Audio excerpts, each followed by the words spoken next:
అచ్చ తెలుగు విద్యార్థితో తెలుగు రాష్ట్రాల first rank నారాయణదే.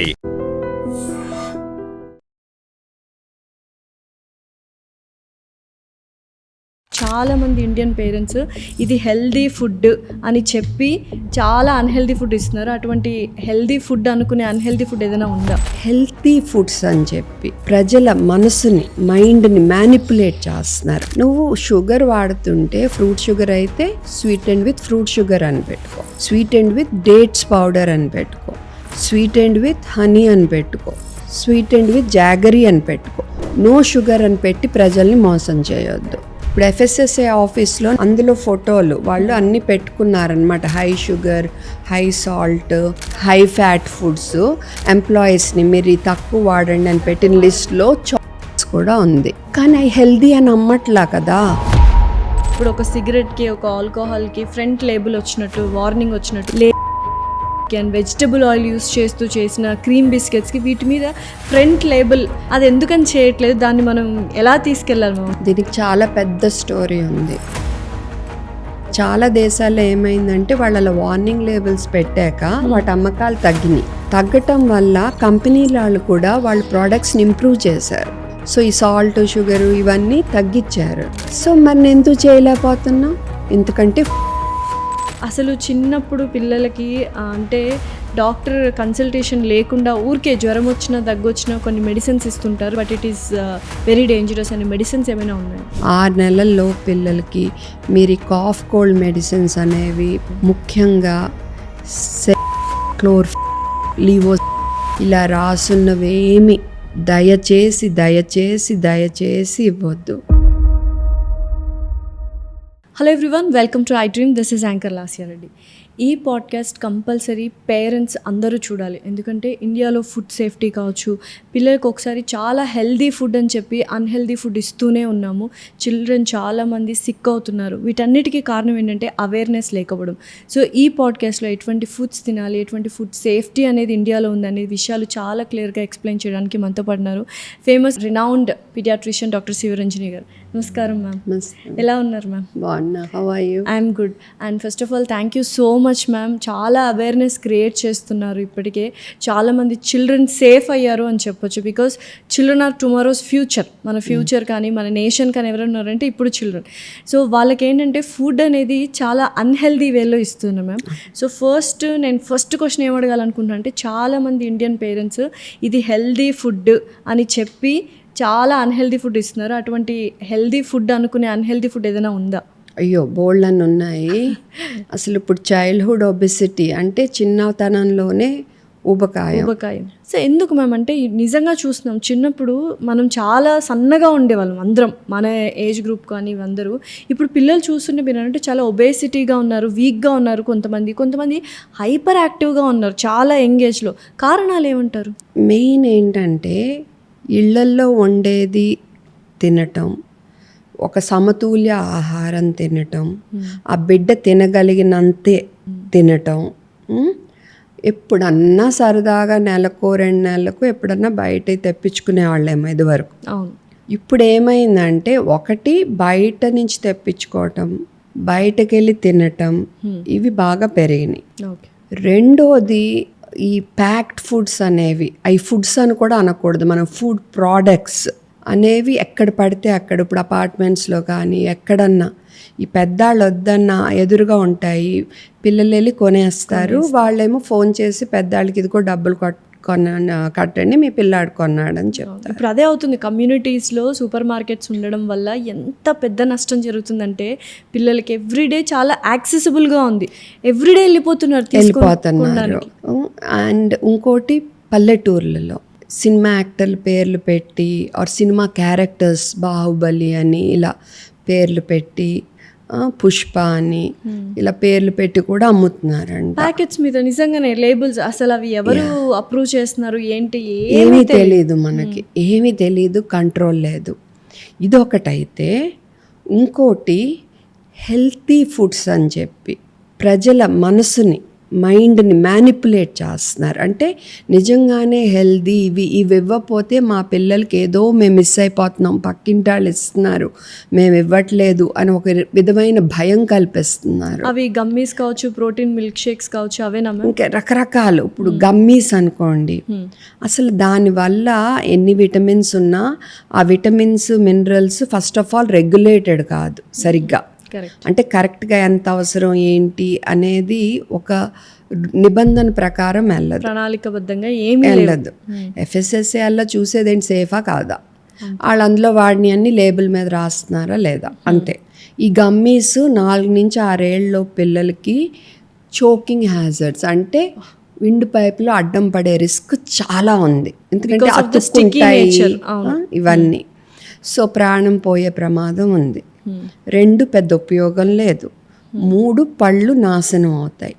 4 వాళ్ళకి మీరు చాక్లెట్లు ఇచ్చినట్టే, అంటే తీపి పదార్థాలు అలవాటు చేసినట్టే. షుగర్స్ ఉన్నాయి అందులో.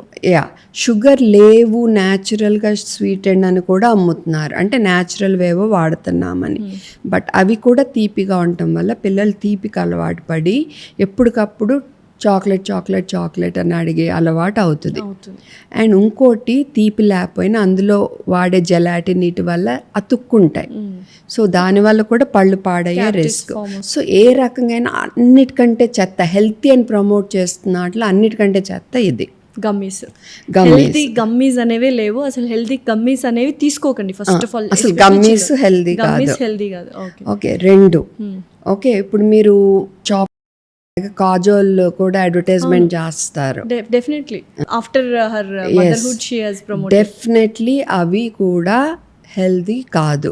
ఇదివరకు నో షుగర్ అని పెట్టి అమ్మేశారు, బెల్లం వాడేసి, డేట్స్ పౌడర్ వాడేసి, ఇంకేవో వాడేసి. ఇప్పుడు FSSAI కొంచెం గట్టిగా చెప్పటం వల్ల నో రిఫైన్డ్ షుగర్ అనో లేదా స్వీటెండ్ విత్ అనో డేట్స్ ఏదో పెడుతున్నారు. ఓకే సో షుగర్ది బెల్లంది గ్లైసిమిక్ ఇండెక్స్ సేమ్, అంటే నేను బెల్లం తీసుకున్న షుగర్ తీసుకున్న ఒకే మోతాదులో నా blood sugar same level rise అవుతుంది. ఈ విషయం తెలియక చాలా మంది బెల్లం ప్రిఫర్ చేస్తూ ఉంటారు కదా. బెల్లంలో కొంచెం మినుము ఎక్కువ ఉంటుంది అనుకుంటారు, కానీ ఇదివరకు బెల్లం తయారు చేసే పద్ధతి ఇప్పుడు తయారు చేసే పద్ధతి వేరు. ఇదివరకు ఇనుప వాటిల్లో తయారు చేసేవారు మూకుళ్ళలో, ఇప్పుడు ఇనుప వాటిలో తయారు చేయకూడదని రూల్. ఓకే స్టీల్లోనే తయారు చేస్తున్నారు. సో పెద్ద తేడా రాదు ఇనుము విషయంలో.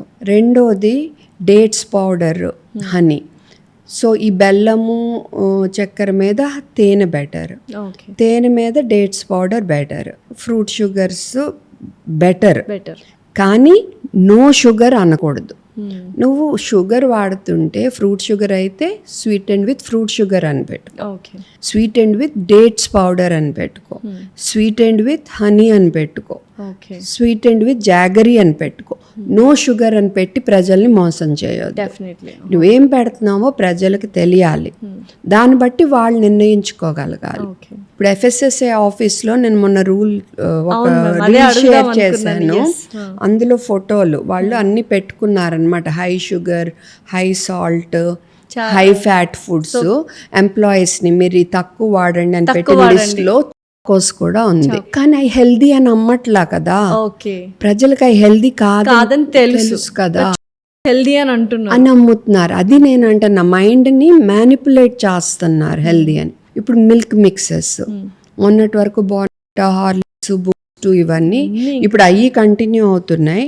దురదృష్టం ఏంటంటే కొంతమంది పీడియాట్రిషియన్స్, డాక్టర్స్ కూడా వాడికి అడ్వర్టైజ్మెంట్ చేస్తున్నారు. యాక్చువల్లీ మా NMC రూల్స్ ప్రకారం మేము ఏ ప్రోడక్ట్ అడ్వర్టైజ్మెంట్ చేయకూడదు ఫస్ట్ ఆఫ్ ఆల్.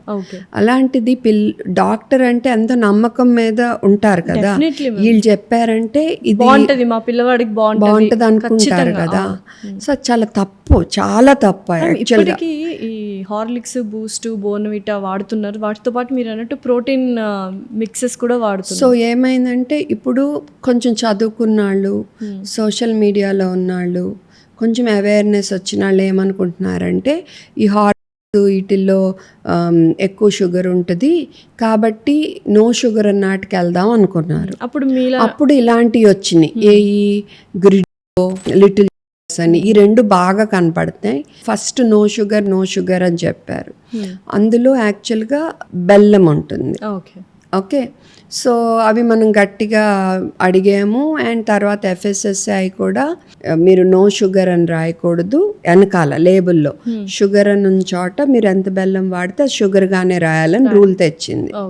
ఇప్పుడు ఫ్రంట్లో కూడా వాళ్ళు నో షుగర్ అని రాయట్లా, నో రిఫైన్డ్ షుగర్ కానీ స్వీటెండ్ విత్ డేట్స్ అండ్ జాగరీ అని కానీ రాస్తున్నారు. సో కొంత మార్పు. ఓకే, బట్ ఈ మార్పు వచ్చే లోపే ఇప్పుడు ఏం చేస్తున్నారంటే చాలా తెలివిగా ఇప్పుడు ముందు రూల్స్కి అన్నిటికీ వ్యతిరేకంగా పెట్టేస్తారు నో షుగర్ అని. ఆ బ్రాండ్ ఏమో బిల్డప్ అవుతుంది, అది అలవాటు అయిపోతుంది, బ్రాండ్ ఫేమస్ అవుతుంది. ఫేమస్ అయ్యాక అప్పుడు మనం ఒక పాయింట్ లేవదీస్తాం. ఇప్పుడు నేను గట్టిగా అడిగాను సోషల్ మీడియాలలో, కొంతమంది అడుగుంటారు, ఏదైనా కానీ FSSAI రూల్ పెట్టింది, అప్పటికే వీళ్ళు పాపులర్ అవుతారు. అప్పుడు కొంతమంది పిల్లలు ఆల్రెడీ నష్టపోయి ఉంటారు. వీళ్ళు పాపులర్ అయ్యాక ఇదిగో మేము రూల్స్ ప్రకారం తీసేసామంటారు. అది ఎలాగో కంటిన్యూ అయిపోతుంది, బ్రాండ్ కంటిన్యూ అవుతుంది. ఇంకో కొత్త దాంతో వస్తారు, ఇంకో కొత్త ఇదితో. ఇప్పుడు ఏమంటున్నారు, ప్రోటీన్ మిక్సెస్ 12 ఏళ్ళు 11 ఏళ్ళు 13 ఏళ్ళు పిల్లలకి కూడా ప్రోటీన్ మిక్సెస్ అని మొదలు పెట్టారు.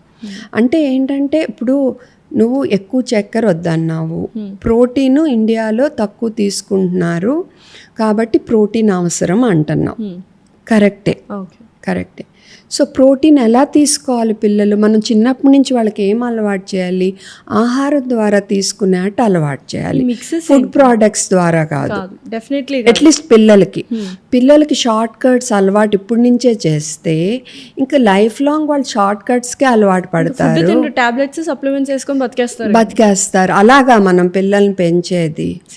మంచిగా ఫుడ్ నుంచి ఒక హోల్ ఫుడ్ పూర్తి ఆహారం తీసుకుంటే మనకు అందులో విటమిన్స్, మినరల్స్, ఫైబరు ఇవన్నీ చక్కగా అండ్ నవిలి తిని మింగి ఆ తృప్తి అది వేరు. Definitely. Okay, and more over 15 ఏళ్ళ పిల్లల విషయంలో ప్రోటీన్ పౌడర్స్ రెగ్యులర్గా ఇవ్వచ్చా లేదా అనే దాని గురించి సరిపడా స్టడీస్ లేవు.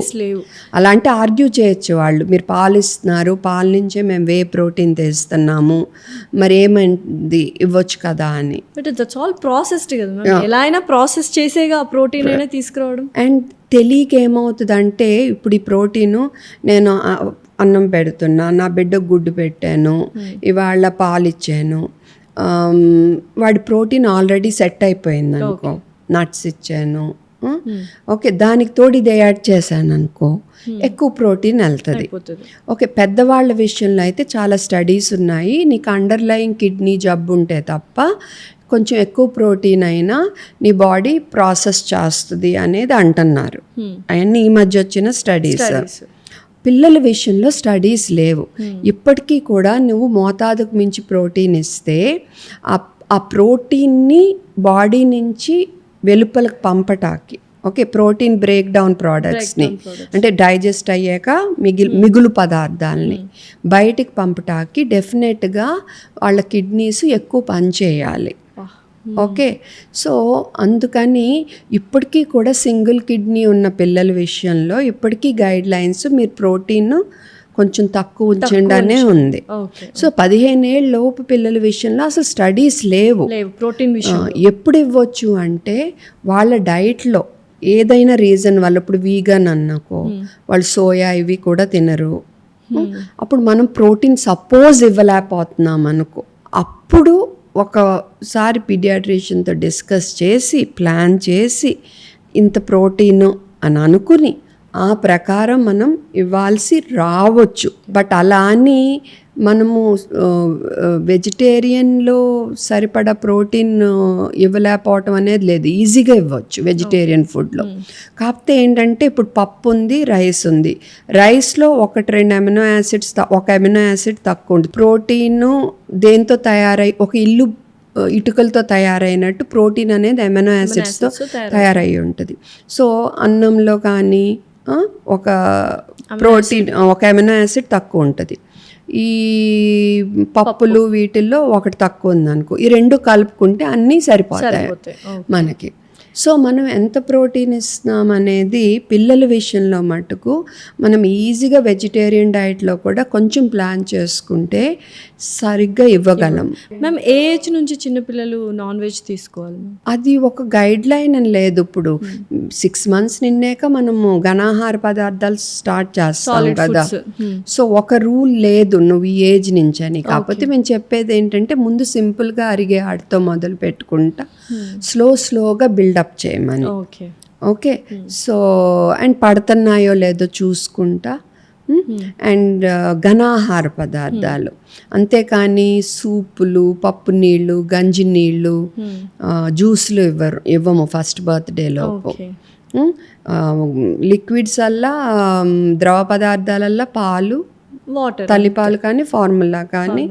ఆబ్వియస్లీ తల్లిపాలే ప్రిఫర్ చేస్తాము, బట్ ఫార్ములా కొంతమంది ఇస్తుంటే వాళ్ళ సంగతి చెప్తున్నాను. మ్యామ్ నిజంగానే మదర్స్ మిల్క్ చాలా ఇమ్యూనిటీని ఇస్తుందా ఫ్యూచర్లో కూడా? ఎందుకంటే నేను అంటే చాలామందిని చూశాను, మదర్స్ మిల్క్ ఇచ్చిన పిల్లలు తినకపోయినా ఒక సర్టన్ పాయింట్ ఆఫ్ టైంలో వాళ్ళ ఇమ్యూన్ సిస్టమ్ చాలా బాగా ఉంటుంది.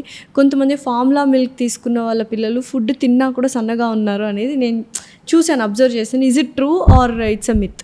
సన్న లావు కొంతేమో జీన్స్ బట్టి ఉంటాయి, కొంత మనం పెట్టే ఆహారం బట్టి ఉంటుంది, ఎక్సర్సైజ్ లేకపోవటం వల్ల కూడా ఉంటుంది. ఇవన్నీ కలుస్తాయి, ఒక్క ఫ్యాక్టర్ కాదు. కానీ ఇమ్యూన్ శక్తి అనేది కూడా ఫస్ట్ మనకు ఆల్రెడీ ఉంటుంది. అండ్ మనం మంచి ఆహారం తినటం, సరిగ్గా నిద్రపోవటం, స్ట్రెస్ తగ్గించుకోవటం, మంచి గాలి పీల్చుకోవటం, మంచిగా ఎక్సర్సైజ్ చేయటం, హాయిగా హ్యాపీగా ఉండటం, ఇవన్నీ కూడా మన బాడీ ఇమ్యూనిటీకి హెల్ప్ చేస్తాయి. తల్లిపాల విషయంలో తల్లిపాలలో ఉండే ఎన్నో యాంటీబాడీస్, ఇలాంటి రోగనిరోధక శక్తి ఉన్న కొన్ని పదార్థాల వల్ల డెఫినెట్గా తల్లిపాలు తాగిన బిడ్డ ఇమ్యూనిటీ మంచిగా ఉంటుంది. ఇంకోటి ఏం చెప్పబడుతుందంటే ఈ మధ్య, ఇప్పుడు బిడ్డ తల్లి నుంచి డైరెక్ట్గా తాగినప్పుడు బిడ్డ ఉమ్ము నుంచి కొన్ని క్రిములు నిప్పుల ద్వారా బాడీకి ఎంటర్ అవటం వల్ల యాంటీబాడీస్ తయారయ్యి మళ్ళా బిడ్డ పాలు తాగినప్పుడు బిడ్డ శరీరంలో ఎంటర్ అయ్యి బిడ్డకి హెల్ప్ అవుతాయి అనేది కూడా ఒక కాన్సెప్ట్ ఉంది. అవి ఫైట్ చేస్తాయి అనేది కూడా ఒక కాన్సెప్ట్ ఉంది. తల్లిపాలు నిజంగానే కొంతమంది ఏం చేస్తున్నారంటే, ఇప్పుడు ఒకళ్ళిద్దరు పీడియాట్రిషియన్స్ని కూడా చూశాను. సరగేట్ మార్కెటింగ్ అంటే ఏంటంటే, వాళ్ళు తల్లిపాలు గురించి మాట్లాడతారు, వాళ్ళు ఇంకేదన్నా పిల్లల హెల్త్ గురించి మాట్లాడతారు, కానీ వెనకాల మటుకు నెస్ట్ కానీ డానోన్ యాప్ అని కానీ. సో ఇంకొక బాంబేలో ఒక పీడియాట్రిషియన్ పిల్లిగడ్డం వేసుకుని ఉంటారు, పేరు కబుక్కుని గుర్తు రావటల్లా. నేను ఓపెన్గానే ఫ్యాక్టరీకి వెళ్ళాను, ఇది నాన్గ్రో బాగుంది, ఇది ఏదే, ఐ మీన్ లైక్ అంటే షాక్ అసలు ఎలా అయిపోతున్నారు ప్రజలు. మీరు చూసారా ఆ మధ్య చాలా మంది లిటిల్ కానీ గ్రిజో కానీ అడ్వర్టైజ్మెంట్ అయితే ఎంతమంది అడ్వర్టైజ్ చేశారు, పెద్ద డాక్టర్స్. అంటే ఒక టైంలో నేను కూడా ఓకే ఇది మంచిదేమో, మా పాప ఎలాగో సరిగా తినట్లేదు, ఇచ్చేస్తే సప్లిమెంట్ లాగా ఉండిద్ది, ఇమ్యూనిటీ వస్తుందని ఇలా చాలామంది పేరెంట్స్ ఆలోచించారు. And that was very wrong అనమాట. అంటే డాక్టర్స్తో చేపించడం అనకూడదు, డాక్టర్స్ చేసిన వాళ్ళకి బుద్ధి లేదనే అంటాను నేను. డెఫినెట్లీ, ఎందుకంటే వాళ్ళకి తెలుసు అసలు అది against law, against ethics, unethical and against law. And ప్రజలు వాళ్ళని ఎంతో నమ్మి, అయ్యో ఈ పీడియాట్రిషియన్ చెప్పారంటే, వాళ్ళకి డాక్టర్ చెప్పారంటే ఏంటో చాలా మంచిదనుకుని తీసుకుంటారు. సో ఇలాంటి 4-5 వల్ల అసలు డాక్టర్లు అంటేనే నమ్మకం పోయే పరిస్థితి ఉంది ఇప్పుడు.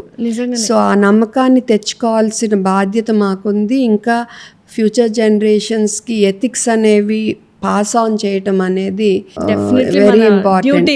సో నేను చెప్పేది ఏంటంటే, అమ్మ ఈ మిల్క్ మిక్స్లు ఇవన్నీ ఎవరు కొనుక్కోగలరు? కొంచెం డబ్బు ఉన్నాళ్ళు, లేదా మీరున్న డబ్బులన్నీ వేసేసి అవి కొంటారు. ఆ డబ్బులేయో మంచి ఆహారం పెట్టటానికి వాడి మీ పిల్లలకి సరిపోను ప్రోటీన్ వెళ్ళట్టు ఈజీగా చూసుకోవచ్చు. ఈ మిల్క్ మిక్స్లు వీటి వల్ల పిల్లల పళ్ళు పాడవటము, తర్వాత ఇదిగో షార్ట్ కట్స్కి అలవాటు పడటము, తీపికి అలవాటు పడి అన్నీ తీపి అని అడగటము, లావ్ అవ్వటము, ఇలాంటివన్నీ సమస్యలు వస్తాయి. ప్రోటీన్ మిక్స్లు కూడా 15 ఏళ్ళ లోపు పిల్లలకి రికమెండేషన్లో ఇప్పటికీ లేవు. Full stop. మీరు ఎన్ని అడ్వర్టైజ్మెంట్లు ఎవరన్నా ఇచ్చుకుని, మొన్న ఒక పాప అడ్వర్టైజ్మెంట్ చూసా, వెయిట్ లిఫ్టింగ్, ఒక తాతను పెడతారు, అంటే ఎమోషనల్గా కనెక్ట్ అయ్యేట్టు పెడతారనమాట.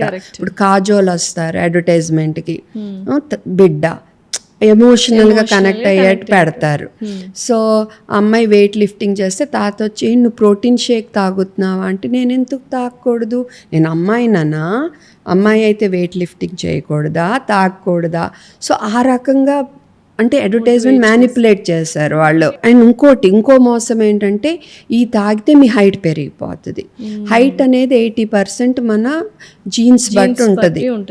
ఓకే, సో వీళ్ళు హైట్ పెరిగిపోతారని మిల్క్ మిక్స్లు, ప్రోటీన్ మిక్స్లు ఇచ్చేస్తే ఎక్కువ క్యాలరీస్ అయిపోయి లావు హైట్ కూడా కొంత ఎక్స్ట్రా రావచ్చు. అది ఆరోగ్యపరమైన హైట్ కాదు, డెఫినెట్లీ అది మంచిగా వచ్చిన హైట్ కాదు. ఓకే, ఊబకాయంతో వచ్చే హైట్ అది మనకొద్దు. మన పిల్లలు హెల్దీగా ఉండాలి. ఇప్పటి నుంచే కొవ్వు శాతం మన రక్తనాళాల్లో, గుండెల్లో సెటిల్ అయిపోయి వాళ్ళకి పెద్ద అయ్యాక తొందరగా హార్ట్ అటాక్లు వచ్చే పరిస్థితి మనం తెప్పించకూడదు. సో అందుకని మీరు అనవసరంగా ఈ మిల్క్ మిక్స్లు, ప్రోటీన్ మిక్స్లను వెళ్ళకుండా, మీ డబ్బులు పాడేసుకోకుండా ఉన్నంతలో మంచి ఆహారం ఇచ్చుకోండి ప్లీజ్. డాక్టర్స్ అడ్వర్టైజ్మెంట్ చేస్తున్నారని మోసపోవద్దు. Okay. And ma'am next we are moving into medicines. దానికంటే ముందు FSSAI AI గురించి మాట్లాడుకుందాం మ్యామ్. సో యూజువల్గా మీరు అన్నట్టు వాళ్ళే పెద్ద లేబుల్స్ పెట్టారు, ఇవి తినకూడదు ఇవి తినకూడదు అని. బట్ ఎందుకని ఇప్పుడు ఒక సిగరెట్కి, ఒక ఆల్కహాల్కి ఫ్రంట్ లేబుల్ వచ్చినట్టు, వార్నింగ్ వచ్చినట్టు, ఇంజూరియస్ టు హెల్త్ అని వచ్చినట్టు, అండ్ వెజిటబుల్ ఆయిల్ యూస్ చేస్తూ చేసిన క్రీమ్ బిస్కెట్స్కి వీటి మీద ఫ్రంట్ లేబుల్ ఇది వార్నింగ్ అని వస్తే అట్లీస్ట్ ఒక 10 పేరెంట్స్లో ఒక పేరెంట్ అయినా చూసి భయపడి ఆపేస్తారు కదా ma'am, which is very good for children. అది ఎందుకని చేయట్లేదు, దాన్ని మనం ఎలా తీసుకెళ్ళాలి మ్యామ్? చాలా పెద్ద స్టోరీ ఉంది. ఫస్ట్ ఎప్పుడో ఇయర్ గుర్తులేదు, 2015-14 ఈ సంవత్సరం గుర్తులేదు నాకు, 2012 గుర్తులేదు, ఇయర్ గుర్తులేదు. ఉదయ్ సొసైటీ అని ఫస్ట్ కేసు వేశారు ఢిల్లీ హైకోర్టులో అనుకుంటా. ఏమనంటే, స్కూల్స్లో మీరు జంక్ ఫుడ్ అమ్మకూడదు, స్కూల్స్ చుట్టూ 200 మీటర్ల వరకు జంక్ ఫుడ్ అమ్మకూడదని. అప్పుడు ఢిల్లీ హైకోర్టు ఒక కమిటీ వేశారు, పీడియాట్రిషియన్స్ ఇంకొంతమంది, బట్ అందులో చాలామంది ఫుడ్ ఇండస్ట్రీ వాళ్ళు కూడా ఉన్నారు. ఫుడ్ ఇండస్ట్రీ వాళ్ళు ఇలాంటి కమిటీల్లో ఉండకూడదు న్యాయంగా, ఎందుకంటే ఇది కన్జ్యూమర్స్కి సంబంధించి, ప్రజలకు సంబంధించి, బట్ ఉన్నారు వాట్ ఎవర్. సో ఆ కమిటీలో డాక్టర్ రేఖా హరీష్ అండ్ సునీతా నారాయణ్ గారు, వీళ్ళు prominent members.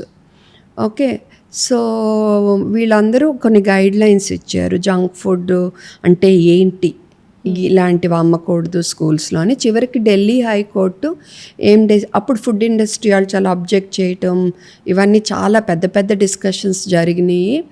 And Delhi high court ఏం డెసిషన్ ఇచ్చారంటే, మీరు జంక్ ఫుడ్ స్కూల్స్లోను అండ్ చుట్టూ 50 మీటర్ల పరిధి వరకు జంక్ ఫుడ్ రెస్ట్రిక్ట్ చేయాలన్నారు తప్ప టోటల్గా అమ్మకూడదు అనలేదు, అంటే తగ్గించాలి అన్నారు. So that is very ambiguous, అంటే క్లియర్గా ఇవ్వలేదు. అంబిగ్యూటీ అంటే ఏంటంటే, నువ్వు క్లియర్గా ఇవ్వలేదు, సమస్య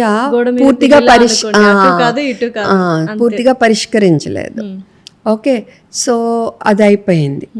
ఆ తర్వాత 2016లోనో 18లోనో పార్లమెంట్లో FSSAI ఒక డ్రాఫ్ట్ ఇచ్చారు. ఆ డ్రాఫ్ట్లో ఏం చెప్పారంటే, ఫుడ్లో ఎక్కువ చక్కెర కానీ, ఎక్కువ సాచురేటెడ్ ఫ్యాట్ అంటే నెయ్యి, బటర్ ఇలాంటివి ఎక్కువ ఉన్నా కానీ ప్యాకెట్ మీద ఫ్రంట్లో ఒక రెడ్ చుక్క అలా ఏదైనా వార్నింగ్ సైన్ పెట్టాలి అని ఒక డ్రాఫ్ట్ ఇచ్చారు పార్లమెంట్కి.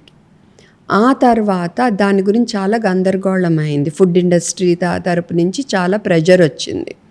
ప్రెషర్ వచ్చి లేదు మీరు 5 స్టార్ రేటింగ్, ఇప్పుడు మనం స్విగ్గీలో ఆర్డర్ చేస్తే స్టార్ రేటింగ్ ఇస్తాం చూసారా, అలా స్టార్ రేటింగ్ సిస్టమ్ ఇవ్వాలి అని చెప్పి ప్రెషర్ వచ్చింది. సో దాని గురించి ఇంక తర్జన్ భర్జన్ జరుగుతానే ఉంది ఉండగా 3S and our health society అనేవాళ్ళు పబ్లిక్ ఇంట్రెస్ట్ లిటిగేషన్ సుప్రీంకోర్టులో వేశారు. ఏమనంటే front of the pack label warnings అంటే ప్యాకెట్ ముందు నీ ఫుడ్ ప్రోడక్ట్లో, దీని ఫుడ్ అన్నాం మనం, ఫుడ్ ప్రోడక్ట్లో ఎక్కువ షుగర్ ఉన్న, ఎక్కువ సాల్ట్ ఉన్న, షుగర్ అంటే ఓన్లీ షుగర్ కాదు, షుగర్, బెల్లం, షుగర్ లాంటివన్నీ, డేట్స్ పౌడర్ కానీ, హనీ కానీ, ఫ్రూట్ షుగర్ కానీ, మాల్టోడెక్స్ట్రిన్స్ కూడా యాక్చువల్గా ఉన్న వాళ్ళు రాయాలి షుగర్స్ అని.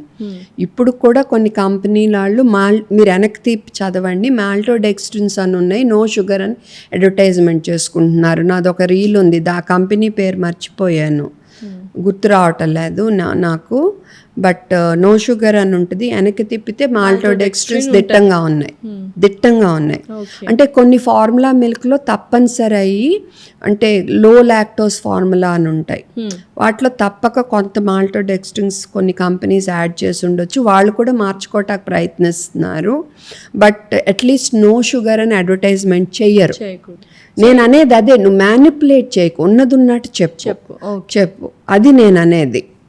అప్పుడు నిర్ణయం నేను తీసుకుంటా. సో ఎనీవే, మాల్టోడెక్స్ట్రిన్స్ ఇప్పటికి FSSAI నో షుగర్ అని పెట్టమని అనలేదు, బట్ మొన్న వచ్చింది రూల్. మొన్న ఈ మధ్య ఫస్ట్ 2 years నువ్వు మాల్టోడెక్స్ట్రిన్స్ కూడా పిల్లల ఫుడ్స్లో వాటాకి వీల్లేదు అనే రూల్ వచ్చింది. మరి ఎంతమంది పాటిస్తున్నారు అది నాకు తెలీదు. Sugars, salts, saturated foods front లేబుల్లో వార్నింగ్ మీద రాయమని చెప్పారు. High fat, HFSS, high fat అంటే కొవ్వు శాతం ఎక్కువ ఉన్న, అది సాచురేటెడ్ ఫ్యాట్ అయినా అవనివ్వండి, లేదా నూనెలైనా అవనివ్వండి, ఆయిల్ బేస్డ్ ఏదైనా, షుగరు, సాల్ట్, ఉప్పు, ఓకే, ఇవి హై ఉంటాయి. HFSS ఉంటే కనుక మీరు ఫ్రంట్ ఆఫ్ ద ప్యాక్లో వాటికి సింబల్స్ పెట్టండి. ఓకే, పెడితే ప్రజలకు బాగా అర్థమవుతుంది అని కేసేశారు.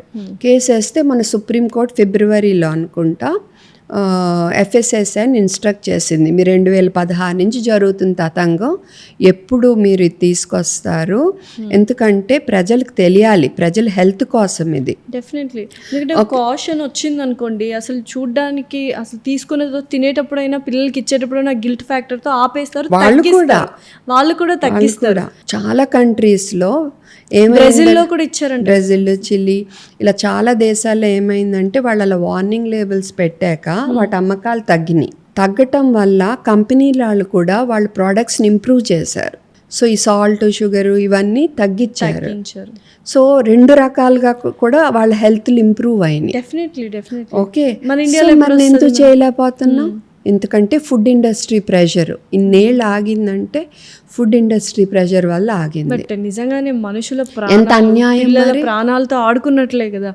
జస్ట్ వాళ్ళు చేంజ్ చేసుకుంటే హెల్దీగా ఉంటాం కదా. ఫ్రంట్ లేబుల్ వార్నింగ్ అనేది ఎప్పుడు వస్తుంది మేము? ఇన్ని చిప్స్ ప్యాకెట్స్ మీద, తర్వాత ఈ క్రీమ్ బిస్కెట్స్, అసలు క్రీమ్ బిస్కెట్స్ గురించి మాట్లాడితే ఒక పెద్ద పాడ్కాస్టే చేయాలేమో. అప్పట్లో మనం పాలతో క్రీమ్, మనం తినేటప్పుడు ఆ క్రీమ్ అంటే పాలతో చేస్తుంది. ఇప్పుడు వెజిటబుల్ ఆయిల్ ఎంత డేంజరస్ మ్యామ్. ఆ క్రీమ్ అనేది వెజిటబుల్ ఆయిల్తో చేస్తున్నారు.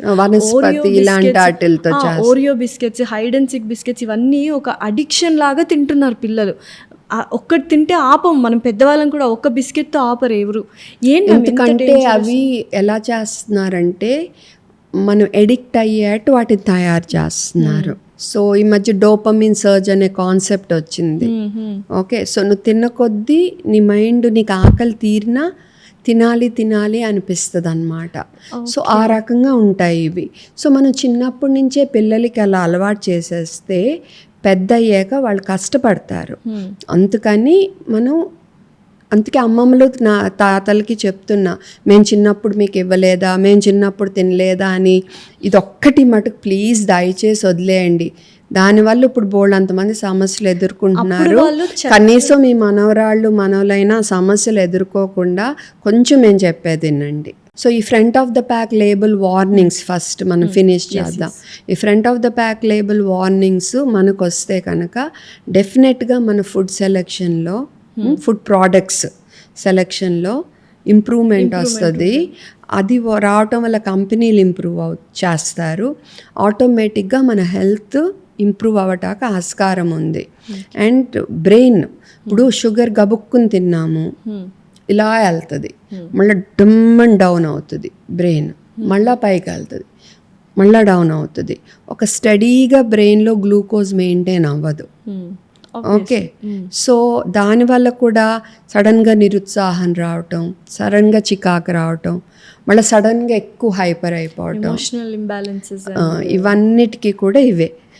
ఓకే, సో ఇలా చాలా సమస్యలు ఉంటాయి. ఇప్పుడు పేరెంట్స్ చాలామంది కంప్లైంట్ చేస్తున్నారు, మేము మా వాడికి ఉన్నట్టుండి కోపం విపరీతంగా అయిపోతుంది, ఫోన్ లాక్కున్నా లేకపోతే వాడు నో అని చెప్పినా ఉన్నట్టుండి ఫుల్ హ్యాపీ అయిపోయి హైపర్ యాక్టివ్ అయిపోతాడు. ఇటువంటివి చాలామంది పేరెంట్స్లో కంప్లైంట్స్ ఉంది. దానికి రీజన్ ఇది. ఇప్పుడు మొన్న ఒక పీడియాట్రిషియన్ ఆమె ఐఏపీ ప్రెసిడెంట్షిప్ కంటెస్ట్ చేస్తున్నారు. ప్యాకెట్లో మ్యాగీస్ పట్టుకుని నుంచుని చిన్నపిల్లలకి వ్యాక్సిన్ ఇచ్చినప్పుడు మనం చక్కగా ఇవ్వచ్చు, అదర్వైజ్ మేము హెల్తీ హ్యాబిట్స్ ఎంకరేజ్ చేస్తాం. అంటే దీన్ని ఏమంటామంటే రివార్డ్ సిస్టమ్ అంటాము. అంటే ఇప్పుడు నువ్వు వెంటనే 7 పాప్టాక్ చాక్లెట్ ఇస్తావు, సో రేపు 7 పాప్టాక్ ఇంకో లెవెల్ది ఇవ్వాలి, రేపు ఇంకో లెవెల్ది ఇవ్వాలి. దాని బదులు బేబీని బుజ్జగించాలి నువ్వు. నాన్న ఇట్స్ ఓకే, వ్యాక్సిన్ అయింది, కొంచెం నొప్పి తగ్గిపోద్ది, ఊరుకోపెట్టాలి. డైవర్ట్ కూడా చేయొద్దని చెప్పబడుతుంది. ఎందుకంటే ఇప్పుడు నేను బాధలో ఉన్నా, నేను వచ్చి నా బాధ నీకు చెప్పుకున్నా అనుకోమా, అదిగో డాక్టర్ అటు చూడండి ఇటు చూడండి ఆ సినిమా బాగుంది కదా అని నేను చెప్పేది వినకుండా ఇఫ్ యూర్ డూయింగ్, నాకు ఎలా ఉంటుంది, నా బాధ బయటకు రాదు కదా. ఖచ్చితంగా బిడ్డ విషయంలోనూ అదే. సో ఆ బాధ అంతా బయటికి రానివ్వండి, ఆ నొప్పి ఆ బాధ వచ్చేయనివ్వండి, బుజ్జిగించండి. అప్పుడు నన్ను ఎవరో ఓదారుస్తున్నారు అన్న ఫీలింగ్ రానివ్వండి. అంతేకాని ఏదో టెంపరీ రివార్డ్ ఇస్తే ఇవాళ ఇది అడుగుతారు, రేపు ఇంకోటి అడుగుతారు. అండ్ అదే కాదు, ఇప్పుడు మీరు అడిగారు ఫోన్ విషయంలో, మనం అలవాటు చేస్తున్నాము. అలవాటు చేసి సడన్గా లాగేసుకుంటే మరి ఆ బిడ్డకి కోపం రాదా? ఎందుకంటే తనకు అది ఒక ప్రశాంతతనిస్తుంది. He's happy there. నువ్వు గబుక్కుని లాగేసుకుంటున్నావు, సడన్గా ఎవరో చెప్పారు ఫోన్లు ఎక్కువ ఇవ్వకూడదు, నువ్వు లాగేసుకుంటున్నావు. It doesn't work that way. First నువ్వు అలవాటు చేయొద్దు. చేసినప్పుడు నెమ్మదిగా స్లోగా బయటకు తీసుకెళ్ళి వాళ్ళతో ఆడుకోవటము, స్లోగా బయట ఎక్కువ టైం స్పెండ్ చేసేట్టు చూడటము, ఇంట్లో కూడా స్లోగా వేరే యాక్టివిటీస్ వాళ్ళకి పెట్టడము. ఎంత బాగా పెట్టాలంటే చివరికి వాళ్ళే ఫోన్ మర్చిపోయే లెవెల్లో, అండ్ వాళ్ళ ముందు నువ్వు ఫోను వాడకుండా ఉండాలి. అది మన కంట్రోల్ ఉండాలి. పేరెంట్స్ అవ్వాలంటే ముందు పేషెన్స్ ఉండాలి, ఓపిక తెచ్చి చాలా జాగ్రత్తగా హ్యాండిల్ చేయాలి ఈ విషయం. ఓకే, సో ఇప్పుడు నేనే చెప్తాను, రోజు ఎంతమంది మెసేజ్ పెడతారు, మేడం వ్యాక్సిన్స్ వల్ల ఆటిజమా. అయితే నేను ఇప్పుడు మీ అందరికీ తెలుసు, హైదరాబాద్లో బాగా సక్సెస్ అయిన పీడియాట్రిషియన్స్లో ఒకదాన్ని నేను. ఎన్నో ఏళ్ళ నుంచి 2009 నుంచి హైదరాబాద్లోనే ఉన్నాను పీడియాట్రిషియన్గా. సో ఎంతోమంది వేల మంది పిల్లల్ని చూస్తూ ఉంటారు కదా. నేను ఏళ్ల మీద లెక్క పెట్టగలను, ఫస్ట్ నుంచి పుట్టినప్పటి నుంచి ఇప్పటి వరకు కంటిన్యూగా నాతోనే ఫాలో అయిన పిల్లల విషయంలో. అంటే మధ్యలో ఇంకెక్కడికి వెళ్ళలేదు, ప్రతి స్టెప్లోనూ నేను వాళ్ళతో ఉన్న పిల్లల విషయంలో 4-5 కంటే ఆటిజం వచ్చిన పిల్లలు లేరు. అది కూడా మైల్డ్ ఫాము ముందుగానే గుర్తించటం, ముందుగానే థెరపీస్ ఇనిషియేట్ చేయటం, సరైన చేతుల్లో వాళ్ళని పెట్టడం, ఇప్పుడు వాళ్ళందరూ దాని నుంచి బయటపడటం. Super. So full blown autism నా దగ్గర ఫస్ట్ నుంచి ఒక్క అపాయింట్మెంట్ కూడా అటు ఇటు డైవర్ట్ అయిన వాళ్ళు విషయంలో లేదు. ఎందుకు అంటే ఆటిజం అనేది ఫస్ట్ దాని గురించి క్లియర్ రీజన్ ఏంటనేది ఇప్పటికీ టోటల్గా తెలియదు. కానీ ఏం చెప్పబడుతుందంటే ఇప్పుడు వరకు మనకున్న రీసెర్చ్ ప్రకారం ఆల్రెడీ మనకి ఆటిజం ఉండే టెండెన్సీ ఉంది మన జీన్స్లో కొన్ని తత్వాల వల్ల. దానికి మనం యాడ్ చేస్తున్న ఎపిజెనెటిక్ చేంజెస్ అంటాం. అంటే మనం పిల్లల విషయంలో మనం ఉండే తీరు కానీ ఇంకేదన్నా కానీ దానికి యాడ్ ఆన్ చేస్తున్నామా, ఏమేమిటి చెప్పబడుతున్నాయి అంటే, ఒకటి మనము పిల్లలతో ఎక్కువ టైం స్పెండ్ చేయకపోవటం. అంటే మనుషులు పిల్లలతో కబుర్లు చెప్పి మాట్లాడి మొహంలో మొహం పెట్టి చూసి వాళ్ళతో ఇంటరాక్ట్ అవ్వకుండా గబుక్కున ఫోన్ ఇచ్చేయటం, గబుక్కున టీవీ, ప్రతిదానికి అవి ఇచ్చేయటం. ఓకే, ఆర్ రైమ్స్, రిథమిక్, టన్ టన్ టన్ టన్, baa baa black sheep have you any wool, or McDonald had a farm. So first నుంచి ఇవే ఈ రైమ్స్, ఫస్ట్ నుంచి స్క్రీన్స్, అండ్ ఫస్ట్ నుంచి ఒకే ప్యాటర్న్స్. ఓకే, సో ఇలా ఇవన్నీ కనుక మనము ఫస్ట్ నుంచి వాళ్ళకి అలవాటు చేస్తే, స్ట్రిక్ట్గా ఇలా ఇలా ఇలా ఇలా నువ్వు ఇలా తలుపు ఓపెన్ చేయాలి, నువ్వు ఇలా పెట్టాలి, ఇలా చేయాలి, ఇలా చేయాలి, అలా పిల్లల్ని వాళ్ళని డెవలప్ అవ్వనివ్వకుండా మనం ప్రతిదీ ఒక ప్యాటర్న్, ఒకే రూట్ ఫాలో అయ్యేట్టు వాళ్ళకి ఫస్ట్ నుంచి అలాగా ప్లస్ తినే ఆహారం కానివ్వండి, ఎన్నో మార్పులు వచ్చినాయి ప్రపంచంలో. పొల్యూషన్, ఇంకా చాలా రకాల మార్పులు వచ్చినాయి. కానీ దేనివల్ల మెయిన్గా ఇది జరుగుతుందనేది ఎవరూ చెప్పలేకపోతున్నాం. కరెక్ట్గా ఇప్పటికీ స్టడీ లేదు. స్టడీ అంటే నేను అనేది కంక్లూజన్ లేదు. కానీ ఇది మటు క్లియర్, స్క్రీన్ టైం ఎక్కువ ఉన్న పిల్లల విషయంలో ఇది బాగా కనిపిస్తుంది అనేది మట్టుకు చాలా చోట్ల క్లియర్గా తెలుస్తుంది. చేయాలి పిల్లలతో, చిన్నప్పటి నుంచే ఇంటరాక్షన్ చేయాలి. బాడీ సో ఆ తత్వం ఉంటే కనుక ఆటోమేటిక్గా, ఇప్పుడు నాకు ఆ తత్వం ఉంది, కానీ ఫస్ట్ నుంచి నా పేరెంట్స్ నన్ను ఎక్కువ బాగా నాతోనే టైం స్పెండ్ చేసి నాతోనే బాగా ఉండి ఈ రైమ్స్ గీమ్స్ కాకుండా నిజంగా మామూలుగా జోలపాటలు పాడి ఇలాగా కథలు చెప్పి ఇలా బయటికి తీసుకెళ్ళి ప్రపంచాన్ని చూపించి ఒకే ఇంట్లో ఒకే ఇదిలా కాకుండా అలాగా పెంచుకుంటే ఆ ఛాన్స్ తక్కువ అనేది చెప్పబడుతుంది. సో వ్యాక్సిన్స్ వల్ల అయితే ఆటిజం అనే దానికి ప్రూఫ్ లేదు, అసలు లేనే లేదు. ఓకే, మరి నేను ఇప్పుడు నా క్లినిక్లో ప్రతి పేరెంట్కి ఫస్ట్ నుంచి ఇది డ్రిల్ చేసేస్తాం స్క్రీన్ టైం విషయంలో. ఓకే, ఇంకోటి బాగా ఏం చెప్తా అంటే, గట్టిగా మీరు మీ పిల్లలతో కమ్యూనికేట్ చేయాలి. ఇప్పుడు జంక్ తినకరా నువ్వు తిట్టావు, నీ వెనకాల దాక్కుని తింటాడు, ఎందుకు తినకూడదో చెప్తానే ఉండాలి. మనం ఒక ఎగ్జాంపుల్ లాగా, ఉదాహరణ లాగా మనం కూడా అది కంట్రోల్ చేసుకోవాలి. ఎక్కువ పిల్లలతో వాళ్ళు మాట్లాడనివ్వాలి. నువ్వు మాట్లాడుకు, నువ్వు తప్పు అనొద్దు, ఏమ్మా ఎక్స్ప్రెస్ చేయనివ్వాలి, ఎందుకమ్మా నువ్వు ఇలా అంటున్నావు. సో వాళ్ళు చెప్పే దాంట్లో ఒకసారి న్యాయం ఉంటుంది, చాలా సార్లు న్యాయమే ఉంటుంది చెప్పాలని, ఎందుకంటే వాళ్ళు ఏ నిష్పక్షపాతం లేకుండా మాట్లాడతారు. సో వాళ్ళు చెప్పేది వినాలి, కమ్యూనికేషన్. అప్పుడు ఏమవుద్దంటే, ఇప్పుడు బిస్కెట్ వెనక దాక్కుని తినే పరిస్థితి ఉండకూడదు. తనుగానే ఇది మనకు హెల్దీ కాదు, నేను తినను అనే స్టేజ్లో ఉండాలి. ఓకే, ఇప్పుడు ఇవాళ ఇది దాక్కుని తింటాడు, రేపు సారాయి తాగుతాడు, రేపు డ్రగ్స్ తీసుకుంటాడు, రేపు గర్ల్ ఫ్రెండ్తోనే బాయ్ ఫ్రెండ్తోనే అన్న ప్రాబ్లం వచ్చిందనుకో మీకు చెప్పకుండా ఏదైనా అఘాయిత్యం చేయొచ్చు. ఓకే, ఎందుకు మీకు భయపడుతున్నారు. ఇప్పుడు యుక్త వయసులో ఆకర్షణ అనేది నార్మల్, దాన్ని క్రిమినల్గా చెయ్యొద్దు. మీరు మీకు భయపడే పెంచొద్దు మీ పిల్లల్ని. ఏదన్నా ఉన్నా తను ఎవరి పట్లైనా ఆకర్షితమైనా మీకు వచ్చి చెప్పగలిగే అంత ఫ్రీడమ్గా మీరు స్వేచ్ఛగా మీరు పిల్లల్ని పెంచితే మీ పిల్లలు సేఫ్గా ఉంటారు. ఒక పీడియాట్రిషియన్గా ఇది మట్టుకు నేను చెప్పగలను, మీకు భయపడి దాక్కుని చేసేట్టు మీ పిల్లల్ని పెంచొద్దు. ఏదైనా కానీ మీ ముందుకొచ్చి వాళ్ళు మాట్లాడగలిగేటట్టు మీ పిల్లల్ని పెంచాలి మీరు.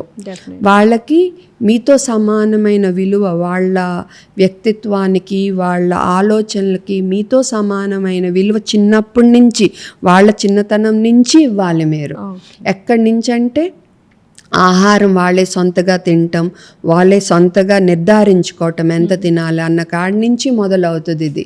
డెసిషన్ మేకింగ్ వాళ్ళ చేతికి బట్టలు మార్చి అప్పుడు నేను బట్టలు మారుస్తున్నాం అలా కబుర్లు చెప్తా బట్టలు మార్చటము, కొంచెం ఒక 2-3 ఏళ్ళు వచ్చినప్పటి నుంచి క్లియర్గా నేను చేంజ్ చేయొచ్చా అని పర్మిషన్ తీసుకున్నారనుకోండి, రేపు ఎవరన్నా గబుక్కుని ఇలా డ్రెస్ లాగేసినా వాళ్ళకి అది తప్పని తెలిసిపోతుంది. షూర్ మ్యామ్, తప్పని తెలిసిపోతుంది. అలా పెంచాలి పిల్లల్ని. లేదా మన వర్క్ బిజీలో మనం ఉంటే పిల్లలు నిజంగానే ఆటిజం అనో ఇంకేదో మీరు పెంచలేము అనుకుంటే కనద్దమ్మా. నిజంగా చెప్తున్నా, మీరు మంచిగా పెంచగలము పిల్లల్ని. ఎందుకంటే మీరు ప్రపంచంలోకి ఒక జీవితాన్ని తీసుకొస్తున్నారు. ఓకే, సో వాళ్ళకి మీరు న్యాయం చేయగలము అనుకుంటేనే తీసుకురండి. ఓకే, అదేవిధంగా మీరు ఇప్పుడు పెంపుడు జంతువుల విషయంలో చెప్తున్నా, తెచ్చుకుంటున్నారు, అదేదో బొమ్మ సరదానా కాదు, అది ఎప్పటికీ బిడ్డే. నువ్వు సరిగ్గా పెంచగలను, మంచిగా చూసుకోగలనంటే తెచ్చుకో, డాగ్స్ పెట్స్ ఏవైనా కానీ. అంతేగాని ఒక 2 ఏళ్ళు సరదా తీరిపోయాక రోడ్డు మీద వదిలేస్తానంటే తెచ్చుకోకు. ఇట్స్ వెరీ చాలా అసలు ఎంత అన్యాయమో. ఇప్పుడు ఆటిజం అని డయాగ్నోజ్ అయింది. ఓకే, డయాగ్నోసిస్ ఎవరు చేయాలి? Child psychologist, child psychiatrist, developmental paediatrician. So paediatrician దగ్గరికి వచ్చినప్పుడు మాకు కొంచెం డౌట్ ఉన్నా వెంటనే వీళ్ళకి పంపిస్తే వీళ్ళు అసెస్మెంట్ చేసి డయాగ్నోసిస్ చేయాలి. తర్వాత ఎవరు వాళ్ళకి ట్రీట్మెంట్ థెరపీస్ ఇవ్వాలి? మంచి సెంటర్స్లో qualification, rehabilitation council of India ఇలా ఉన్నాయన్నమాట.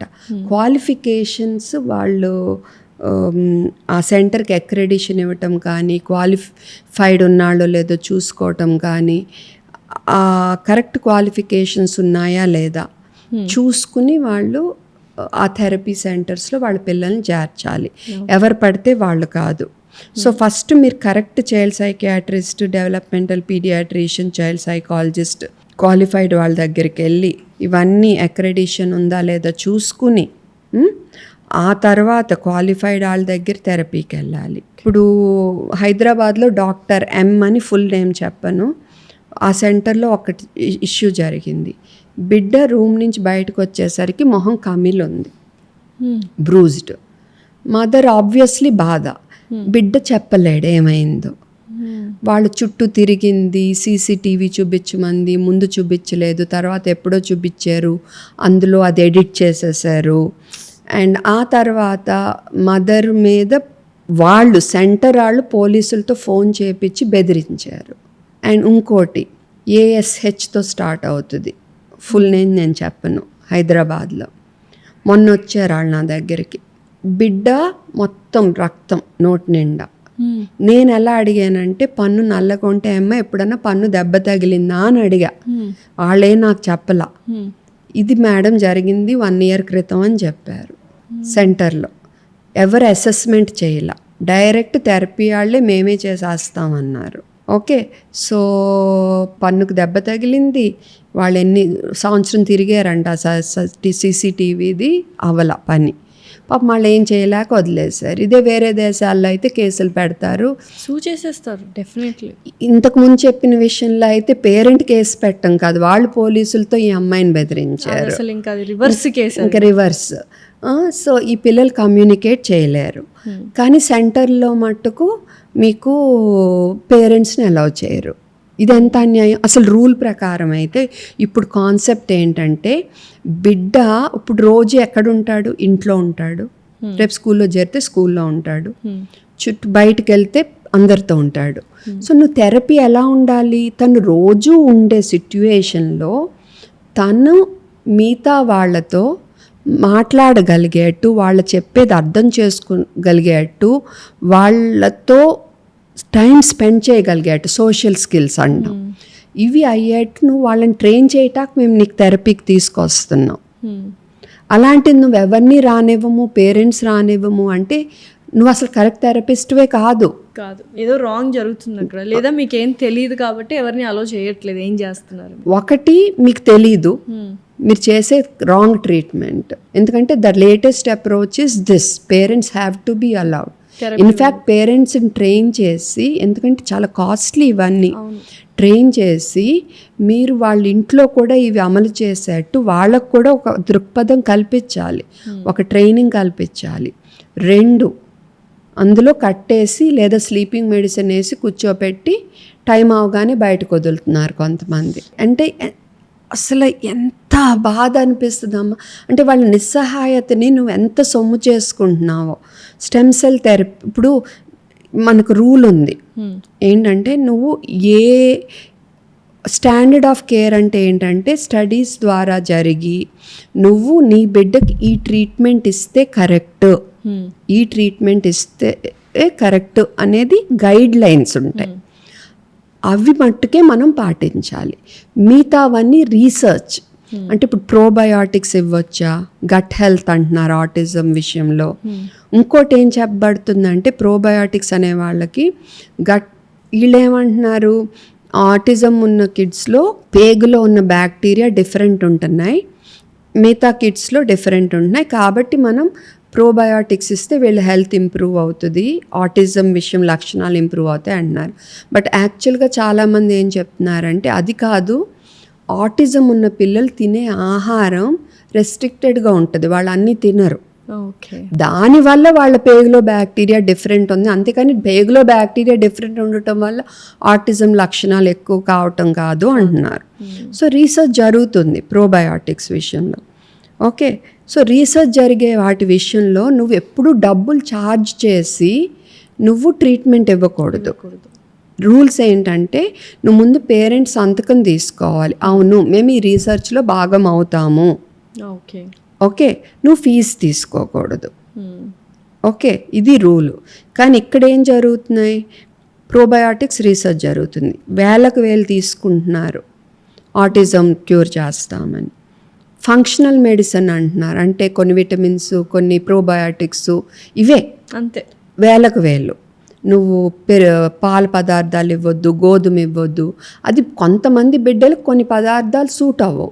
సూట్ అవ్వనివి తిన్నప్పుడు వాళ్ళ పొట్టలో తేడా వచ్చి వాళ్ళు హైపర్గా చేయొచ్చు, వాళ్ళు తిక్కగా బిహేవ్ చేయొచ్చు. సో వాళ్ళకి సూట్ అవ్వనివి మనం ఇవ్వద్దు.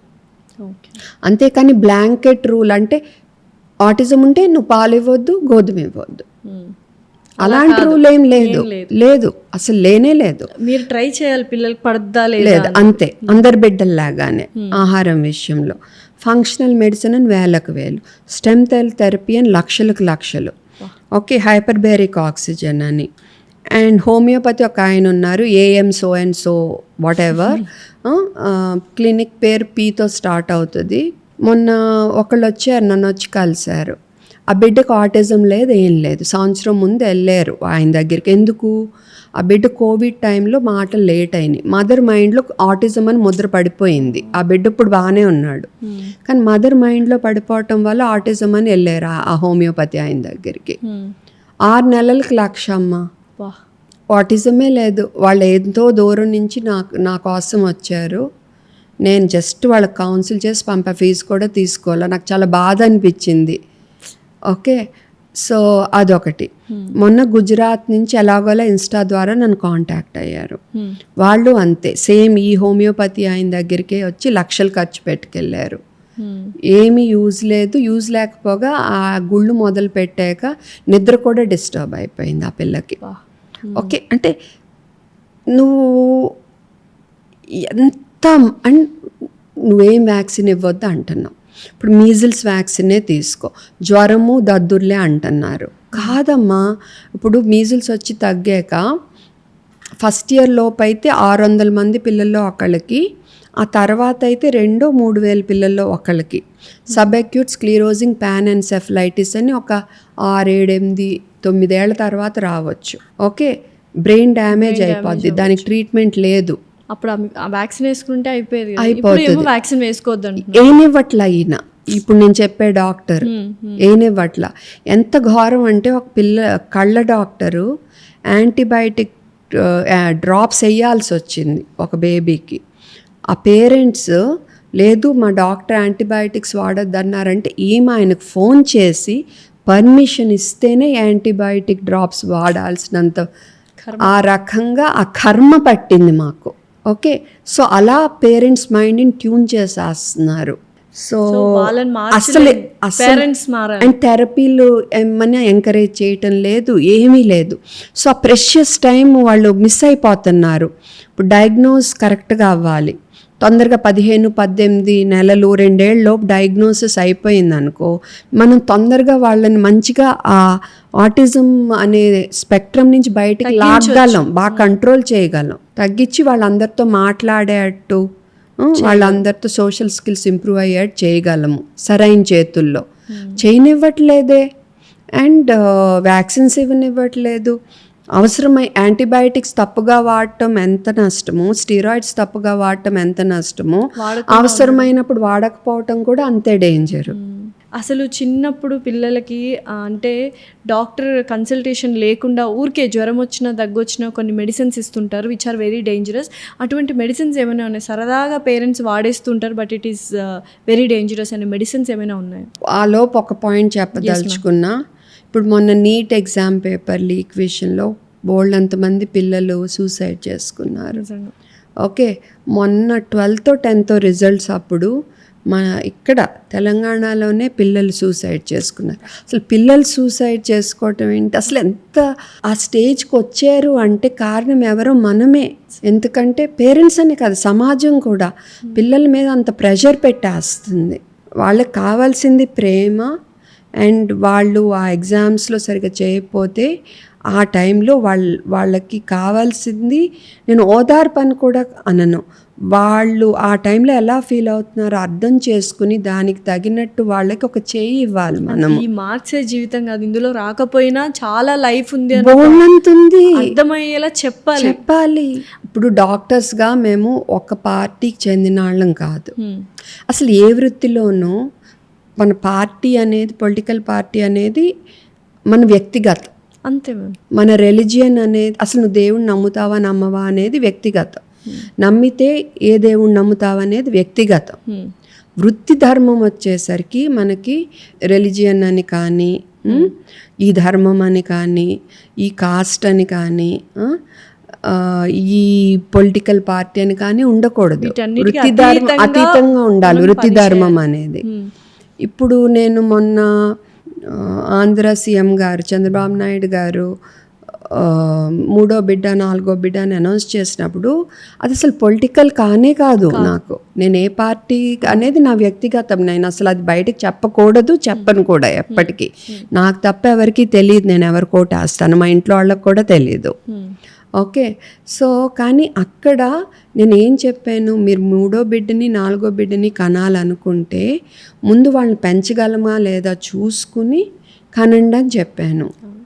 సో దానికి పొలిటికల్ యాంగిల్ అటాచ్ చేసి దుర్భాషలాడటం నన్ను చాలా బాధ అనిపించింది. కొంతమంది అసలు కొంచెం విచక్షణారహితంగా కొంతమంది బిహేవ్ చేస్తున్నారు. అసలు మీరు ఒక యాజ్ ఎ పీడియాట్రిషియన్గా లైక్ యాజ్ ఎ డాక్టర్గా మీరు చెప్పారు, అంటే వాళ్ళ ఫినాన్షియల్ సిచ్యుయేషన్స్కి తగ్గట్టుగా మీరు పెంచగలము అనుకుంటే 3వ బిడ్డనైనా 4వ బిడ్డనైనా కనండి, నో ప్రాబ్లం. బట్ అది నిజంగానే అలా చెప్పడం కూడా రాంగ్ అయిపోతుంది ఇప్పుడు అందరికీ. అంతే. ఇప్పుడు పొలిటికల్ చంద్రబాబు నాయుడు గారి మీద మాకు చాలా గౌరవం ఉంది. ఇప్పుడు హైదరాబాద్ డెవలప్మెంట్ విషయంలో ఎప్పుడు నాకు తెలిసి అందరూ గౌరవిస్తారు డెఫినెట్లీ. సో దూరదృష్టితో చేశారు అనేది అందరికీ చాలా గౌరవం ఉంటుంది. బట్ ప్రతిదానికి ఇప్పుడు అక్కడ నేను చెప్పింది చాలా యాజ్ ఏ పీడియాట్రిషియన్ మాత్రమే చెప్పాను. దానికి దుర్భాషలాడటం మట్టుకు చాలా బాధ అనిపించింది. బట్ సోషల్ మీడియాలో ఉన్నప్పుడు ఇంకా అవి తప్పవనుకుంటా, కానీ ఒక్కొక్కసారి నాకు అవసరమా అనిపిస్తుంది. అలా మీరు ఇలాంటి వాళ్ళు ఈ డెసిషన్ తీసుకొని అవసరమా అనుకున్నప్పుడు మంచిది చెడేదని చెప్పేవాళ్ళు కూడా కరువు అయితే ఇట్స్ నథింగ్. ఇంకా మనకి ఏది మంచి ఏది చెడు అని చెప్పేవాళ్ళు లేకపోతే definitely society will go in very bad hands. Actually ఈ ఫేక్ ఓఆర్ఎస్ అంటే ఓఆర్ఎస్ అని చెప్పి, ఓఆర్ఎస్ అనేది చాలా దివ్య ఔషధం, బట్ ఓఆర్ఎస్ అని చెప్పి ఆ పేరు పెట్టుకుని ఓఆర్ఎస్ఎల్ వాళ్ళు 20 సంవత్సరాలు బిజినెస్ చేసుకున్నారు. అప్పుడు కూడా నన్ను దుర్భాషలాడిన, నా మెసేజ్ల్లో మిమ్మల్ని చంపేస్తాం ఇవన్నీ బెదిరించినా కూడా నేను అవసరమా తప్పుకుందామని అనుకోలే. కానీ ఈసారి అనిపించింది ఎంత హెల్ప్ చేశారు చిల్డ్రన్కి అయినా కానీ వాళ్ళు అది మరిచిపోయి అసలు ఎందుకు ఈ పార్టీల పిచ్చి అనేది ఇప్పటికీ నాకు అర్థం కాదు. అంటే ఏది కరెక్ట్ ఏది రాంగ్ అనేది డిసైడ్ చేసుకోలేని అంటే ఆ మైండ్ సెట్ లేదు ఎల్డర్స్ పెద్దవాళ్ళకు కూడా. అరే మేడం ఎందుకు చెప్తున్నారు ఇది కరెక్టా రాంగ్ అని. For example cockroach Janata party ఇప్పుడు చాలా ఇదైపోయింది. అసలు ఎవరు బిల్ చేశారు, ఎందుకు వచ్చింది, ఏం ఆలోచించట్లా, దూకేశారు మొత్తం. అందరు ఫాలోవర్స్ని పెంచేసుకున్నారు. చూస్తే వాడు ఎక్కడో యుఎస్లోనో ఎక్కడో వేరే దేశంలో ఉండి వాడు ఆపరేట్ చేస్తున్నాడు. మొత్తం ఫాలోవర్స్ అందరూ పాకిస్తాన్ వాళ్ళు, బంగ్లాదేశ్ వాళ్ళు ఉన్నారు. అంటే జెన్జీ కిడ్స్లో ఒక ఏమంటారు ఇమీడియట్గా అగ్రెసివ్ ఇంపల్సివ్ డెసిషన్స్ తీసుకునేలాగా వాళ్ళు క్రియేట్ చేస్తుంటే మనం ఊరికే బొమ్మల్లాగా తైతక్కలాడుతూ ఉన్నాం. That's what it is happening. But మీరు మాత్రం మీరు ఇలా అవసరమా అని అనుకోకండి మ్యామ్, బికాజ్ మీలాంటి వాళ్ళు నిజంగా సొసైటీకి చాలా ఇంపార్టెంట్.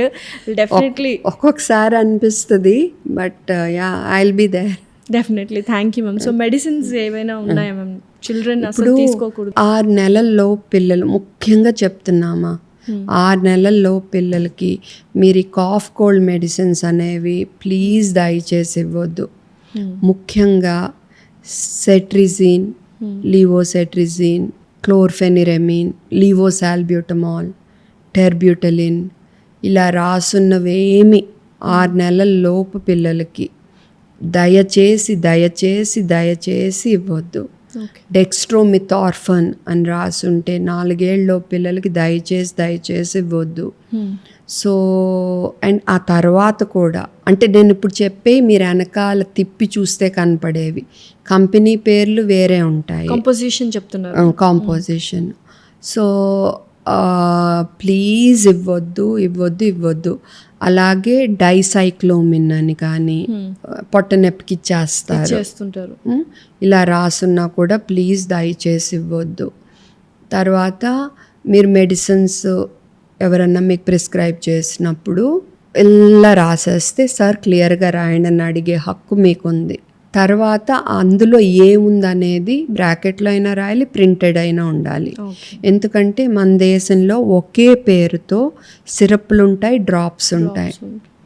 సిరప్ కంటే డ్రాప్స్ బాగా కాన్సన్ట్రేటెడ్, అంటే 1 ml సిరప్లో ఉండే మందు కంటే డ్రాప్స్ 1 mlలో 5 నుంచి 10 రెట్లు ఎక్కువ మందు ఉంటుంది.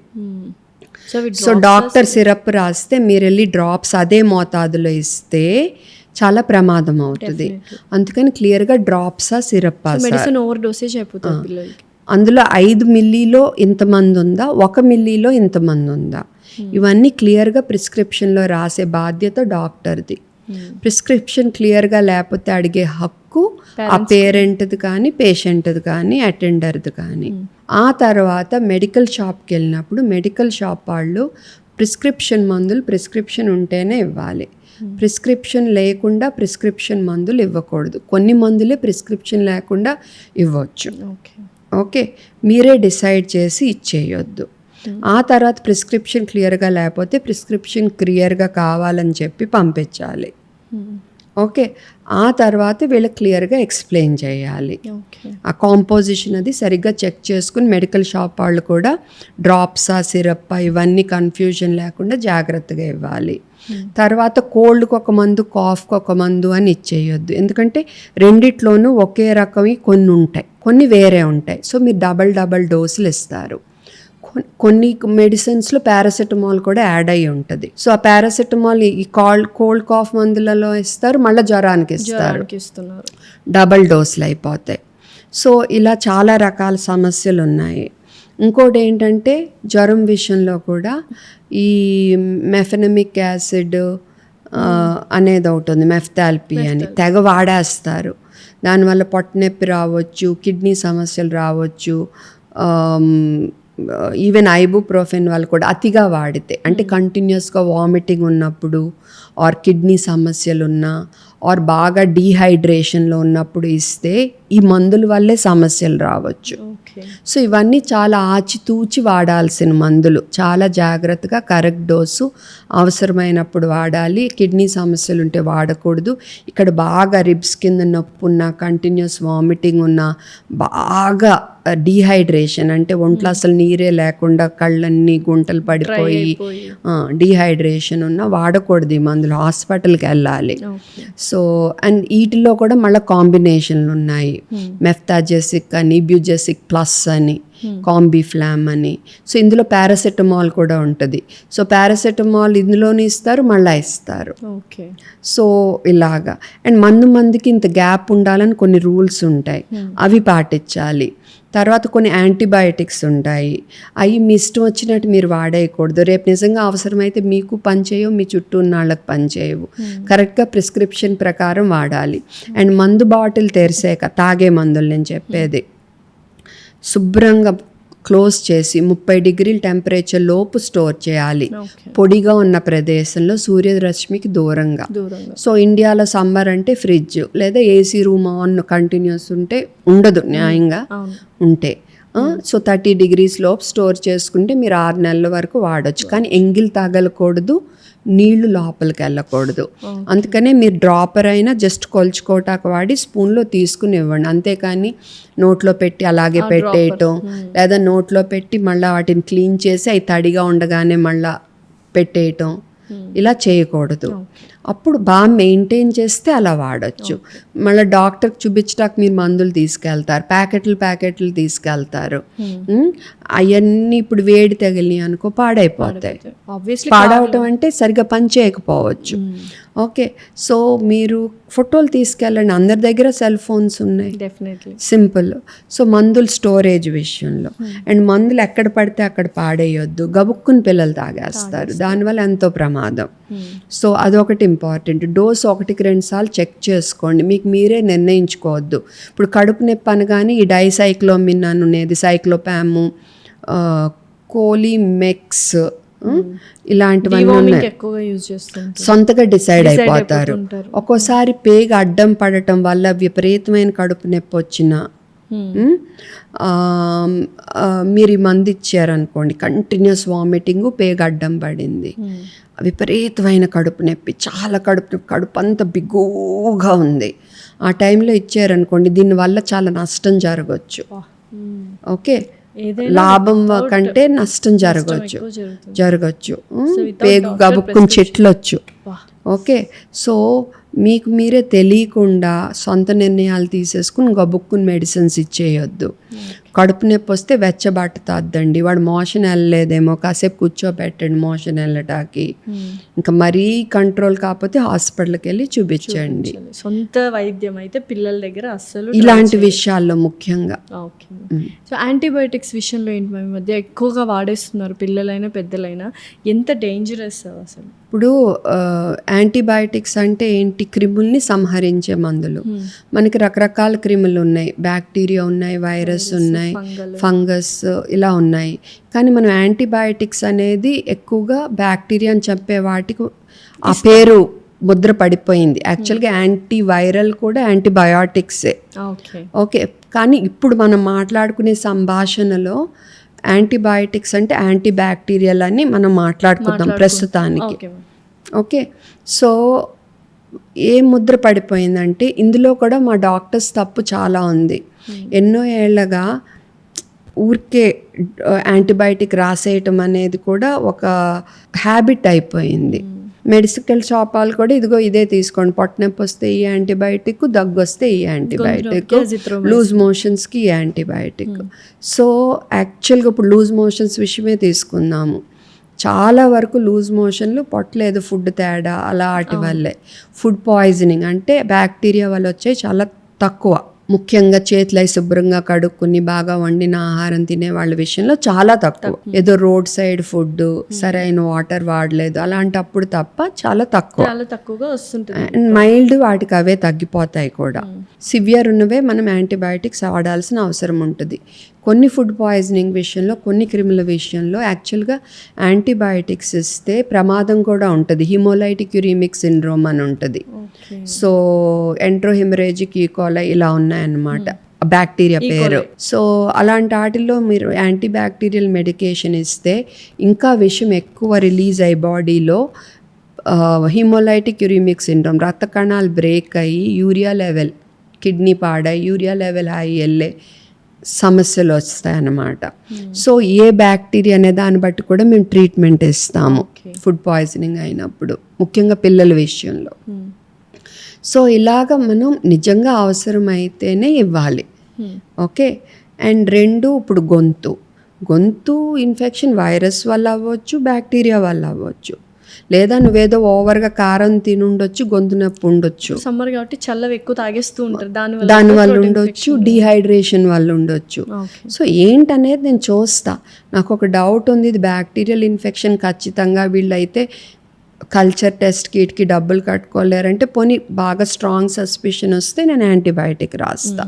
అండ్ కరెక్ట్ కోర్స్ పూర్తి చేయాలి. సగంలోనే ఆపారనుకో మళ్ళీ అది తిరగబెట్టొచ్చు, అండ్ అప్పుడు ఈ మందు కూడా పనిచేయదు. సరే, లేదు టెస్ట్ చేసి నిర్ధారించి న్యాయంగా అయితే చెయ్యాలి మనము. ఓకే. ట్రీట్మెంట్ కొన్ని విషయాలు, ఎమర్జెన్సీ విషయాలు, ఇప్పుడు మెనింజైటిస్, బ్రెయిన్ ఇన్ఫెక్షన్, నాకు టైం ఉండదు, టెస్ట్ రిపోర్ట్లు వచ్చే వరకు టైం ఉండదు, అప్పుడు గోల్డెన్ అవర్ రూల్ అంటాం, స్టార్ట్ చేసేస్తాం ట్రీట్మెంట్. టెస్ట్ నెగిటివ్ వస్తే ఆపుతాము. సో అలా మనం రిస్క్ బెనిఫిట్ చూసుకుని చాలా జాగ్రత్తగా యాంటీబయాటిక్స్ని వాడాలి. కానీ ఎవరు పడితే వాళ్ళు వాడటం వల్ల ఏమైందంటే ఇప్పుడు చాలామందికి యాంటీబయాటిక్స్ పనిచేయట్లా. అలాగే ఇప్పుడు ఈ క్రీమ్, క్యాండిడ్ క్రీమ్ అని మీరు వింటారు. క్యాండిడ్ ఉంటుంది, క్యాండిడ్ బి ఉంటుంది, రింగ్ వర్మ్కి తామర అంటారు, దానికి వాడతారు. వీళ్ళు ఏం చేస్తారు, క్యాండిడ్లో క్లోట్రైమాజోల్ అనే యాంటీ ఫంగల్ ఉంటుంది, అంటే అది కూడా ఫంగస్ని చంపేది. క్యాండిడ్ బిలో ఏంటి, క్లోట్రైమాజోల్ ఫంగస్ని చంపేది ఉంటుంది, స్టెరాయిడ్ ఉంటుంది. వీళ్ళు వెళ్ళి ఆ స్టెరాయిడ్ ఉంది తీసుకున్నారనుకోండి, స్టెరాయిడ్ ఏం చేస్తుంది, పైన ఎర్రదనాన్ని, దురదను తగ్గిస్తుంది. కింద ఈ ఫంగస్ అనేది అంటే ఈ క్లోట్రైమాజోల్ పనిచేస్తే చనిపోవచ్చు, పని చేయలేదు అనుకోండి, ఎందుకంటే ఇప్పుడు చాలా వరకు రెసిస్టెన్స్ వచ్చేసింది, పనిచేయటల్లా. ఇలా ఎజిత్రోమైసిన్, ఎజిత్రాల్ అని అమ్ముతున్నారు, ఎమాక్సిసిలిన్, క్లాంప్ కిడ్ అని, క్లావామ్ అని, ఆగ్మెంటిన్ అమ్ముతున్నారు. ఇవి చాలా మందికి ఇప్పుడు పనిచేయటం లేదు. ఇది ఒకటి బాగా అమ్ముతారు, జిఫీ, టాక్సిమో,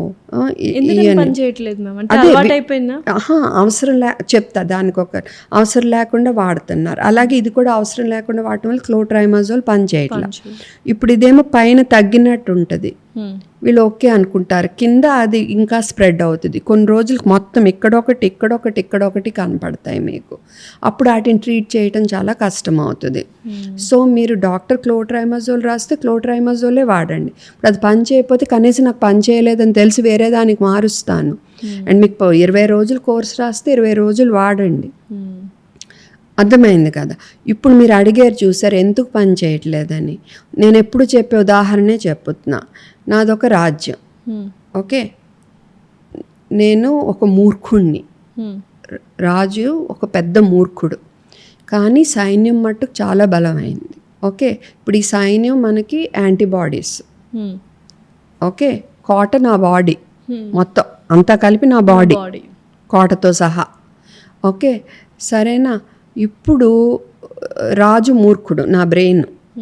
ఓకే, ఇప్పుడు ఎదురు ఈ బ్యాక్టీరియా అనే వాళ్ళది వేరే రాజ్యం, వాళ్ళు నా మీదకి యుద్ధానికి వచ్చారు.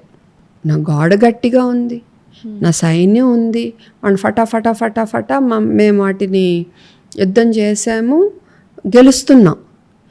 ఈ మూర్ఖుడికి ఏమనిపించింది, లేదు నా దగ్గర క్షిపణులు ఉన్నాయి కదా, వెపన్స్, ఇంకా నా దగ్గర బాంబులు ఉన్నాయి, అన్నీ వేద్దాము అని వాళ్ళ మీద వేసాడు.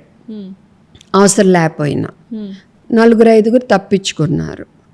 తప్పించుకుని వెళ్ళి వాళ్ళు రాజుకు చెప్పారనమాట, వీళ్ళ దగ్గర ఈ బాంబులు ఉన్నాయని. వాళ్ళు రిటర్న్ ఏమొచ్చారు, ఆ బాంబుల్ని రిపెల్ చేసావు, అంటే వాటిని వెనక్కి వాటి కౌంటర్ ఆయుధాలతో వచ్చేసారు. దాంతో ఏమైంది, ఈసారి నేను బాంబులు వేసినా పని చేయాల, వాళ్ళ మీద ఇసిరినా పని చేయలేదు, వాళ్ళు గెలుస్తారు, నాకు జబ్బు వస్తుంది. అంటే ఈ బాంబ్స్ నా దగ్గర యాంటీబయాటిక్స్, సో ఆ బాంబ్స్ అనేవి యాంటీబయాటిక్స్ మనం వేసుకొని నా దగ్గర ఉన్న క్షిపణులు యాంటీబయాటిక్స్. సో ఇప్పుడు వీటి గురించి వాళ్ళకి అనవసరంగా తెలియజేశాను నేను. సో నా బాడీ ఇమ్యూన్ సిస్టము ఫైట్ చేస్తున్నప్పుడు నువ్వు అనవసరమైన ఎందుకు నా దగ్గర ఉన్నాయని వాళ్ళకి చెప్పాలి. సో బ్యాక్టీరియాకి తెలిసిపోతున్నాయి, అయ్యో వీళ్ళ దగ్గర ఇలా ఉన్నాయని. వాళ్ళు రెసిస్టెన్స్ డెవలప్ చేసుకుని వస్తున్నారు. నన్ను అటాక్ చేసినప్పుడు నాకు పనిచేయట్లేదు. సో ఎందుకని యాంటీబయాటిక్స్ అసలు కొంతమందికి చాలా వరకు పనిచేయడం మానేసి చాలా డేంజరస్ కదా మ్యామ్. అలా చాలా మంది చనిపోతారు, ప్రెగ్నెంట్ విమెన్, వీళ్ళు ఏదైనా విష జ్వరం వచ్చిన వాళ్ళు అడ్మిట్ అయినప్పుడు యాంటీబయాటిక్స్ పనిచేయక చనిపోతున్న దాఖలాలు బాగా పెరుగుతున్నాయి. చాలా కేర్ఫుల్గా ఉండాలి. ఒక టాబ్లెట్ తీసుకుంటున్నాము అంటే అవసరం అయితేనే తీసుకోవాలి. నీ కోసమే కాదు, నీ కుటుంబం కోసమే కాదు, మొత్తం మనందరి కోసం. అండ్ ఇంకోటి యాంటీబయాటిక్స్ అనేది మన సిస్టంలోకి ఈవెన్ ఈ కోళ్ల పెంపకం వీటిల్లో కూడా బాగా వాడుతున్నారు అనేది. సో అక్కడ కూడా రెసిస్టెన్స్ డెవలప్ అవటం వల్ల ఆ క్రిములు మనకి చేరటం వల్ల యాంటీబయాటిక్స్ పనిచేయట్లేదు అనేది కూడా చెప్పబడుతుంది. సో ఎటు చూసినా కూడా చాలా జాగ్రత్తగా. సో సైన్స్ ఎంతో ప్రోగ్రెస్ అయినా దాన్ని మనం సరిగ్గా వినియోగించుకోవటం లేదు. ఇప్పుడు నువ్వు చూసుకో, మొన్న హెచ్పివి వ్యాక్సిన్ గవర్నమెంట్ లాంచ్ చేశారు. దాని గురించి అసలు అది ఇది చేస్తుంది అని ఒక్కటే సోషల్ మీడియా ప్రచారం. ఎప్పటి నుంచి ఇస్తున్నామమ్మా? ఆల్మోస్ట్ 15 years నుంచి. ఎవరికన్నా ఏమన్నా అయిందా? ప్రతి వ్యాక్సిన్కి ఎనాఫైలాక్సిస్ ఛాన్స్ ఉంటుంది. అంటే తేనెటీగ కుట్టినప్పుడు మనకు ఒక్కోసారి రియాక్షన్ వస్తుంది చూసారు. సో వ్యాక్సిన్ ఇచ్చేటప్పుడు మేము దానికి విరుగుడు మందు రెడీ అయితే పెట్టుకోవాలి. అది మట్టు కరెక్ట్. ఏదో 1-2 గిలియన్ బ్యారే సిండ్రోమ్, అదే పెరాలిసిస్ అవి ఉన్నట్టు కేస్ రిపోర్ట్స్ ఎక్కడన్నా 1-2 ఉన్నాయి అంటున్నారు. బట్ అది వ్యాక్సిన్ వల్ల అనేది ప్రూవ్ కాబడలేదు. ఓకే, సో అదొకటి.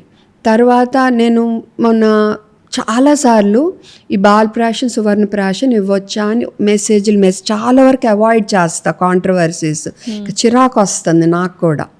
కానీ నేనేం చెప్పాను, తేనె ఇవ్వద్దు ఫస్ట్ బర్త్డే లోపు. ఎంత ప్యూర్ తేనైనా నువ్వు ఏ రకంగా ఇచ్చినా, ప్యూర్ తేనైనా అందులో క్లాస్ట్రీడియం బాట్యులినం స్పోర్స్ ఉంటాయి. ఓకే, అవి చనిపోవాలంటే తేనె 120 degrees ఎంతో టెంపరేచర్లో కొన్ని నిమిషాలు వేడి చేయాలి. అలా వేడి చేసి అమ్మం కదా మనం తేనె. ఎంత పవిత్రం, ప్యూర్ ఏదైనా కానీ ప్రాసెస్ అయితే అవి చంటి బిడ్డల పేగులో అవి విషాన్ని వదులుతాయి, బ్యాక్టీరియాగా తయారయ్యి. బాట్యులిజం అని పక్షవాతం వస్తుంది పైనుంచి కింద వరకు. సో తేనె ఇవ్వద్దనే పెట్టా మెసేజ్. ఇంతే ఆయుర్వేదం డాక్టర్స్ అసలు నీకేం తెలుసు ఆయుర్వేదం గురించి, మేము ఎలా ఇస్తాము, ఇలా మాట్లాడతారు. కొంతమంది చాలా సంస్కారంగా మాట్లాడతారు. బట్ కొంతమంది అన్నమాట అసలు నేను ఆయుర్వేదం గురించే మాట్లాడలే అక్కడ. తేనె ఇవ్వద్దన్నమాట చెప్పాను. అది కూడా 1 year పిల్లలకి. 1 year పిల్లలకి. ఆ తర్వాత మీ ఇష్టం అని చెప్పాను. 2, ఇప్పుడు లివర్ డాక్టర్ గారు ఒక బుక్ రాశారు.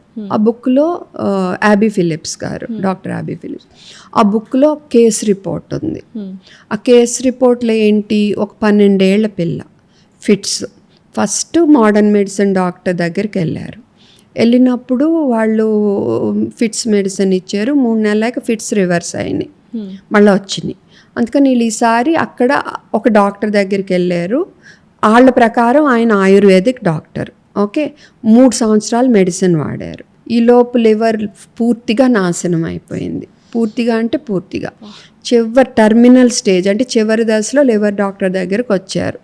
ఆయనకేమో అర్థం కాలేదు ఏమైందని బిగినింగ్లో. కారణం ఏంటో మరి తెలియాలి కదా.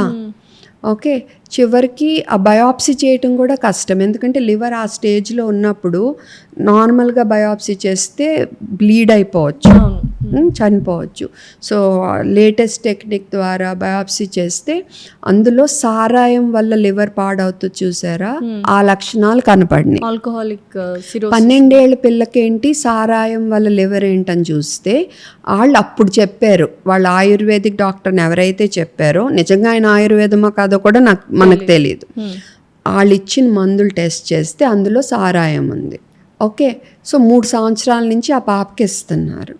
సో దానికి తగ్గ ట్రీట్మెంట్ మొదలు పెట్టాక కొంత ఇంప్రూవ్ అయ్యి సెట్ అయినాక మళ్ళీ బయాప్సీ చేస్తే అందులో ఆర్సెనిక్ అనే విష పదార్థం వల్ల లివర్ పాడై వేరే ఒక కండిషన్ ఉంది, స్క్లీరోసిస్ అని, అది జరిగింది అని వచ్చింది. అప్పుడు వాళ్ళ హెయిర్ శాంపిల్ పంపితే ఈ అమ్మాయి హెయిర్లోనే ఆర్సెనిక్ ఉంది. మళ్ళీ కుటుంబంలో ఎవరి జుట్టులో లేదు, జీన్ కాదు, అక్కడ తాగే నీళ్లు తినే ఆహారం వల్ల కాదు, సో మందు వల్ల. ఓకే, ఇప్పుడు ఆ బిడ్డ బాగానే ఉంది, కానీ లైఫ్ లాంగ్ యాంజియోసార్కోమా అనే క్యాన్సర్ రిస్క్లో ఉంది ఆ పాప. ఓకే, దీని గురించి నేను పోస్ట్ పెడితే కొంతమంది మళ్ళీ సంస్కారంగానే మాట్లాడారు, డాక్టర్ మీరైతే ఈ విషయం చెప్పారు, కానీ అందరూ మీరు ఆయుర్వేదాన్ని తప్పడుతున్నారు అనుకుంటారు, ప్లీజ్ అని చెప్పారు. అది న్యాయం, ఓకే ఫైన్, ఫెయిర్ ఎనఫ్. కొంతమంది తిట్టటము, షటప్ అంటము, అంటే మీరు మోసపోవద్దు ఇలాగా చెప్తున్నారు. మోసపోవటం వల్లే కదా వాళ్ళు ఎంత స్టేజ్కి వచ్చింది. పోవటమే కాదు, ఇప్పుడు లైఫ్ లాంగ్ ఎప్పుడేమవుతుందో తెలియని పరిస్థితి.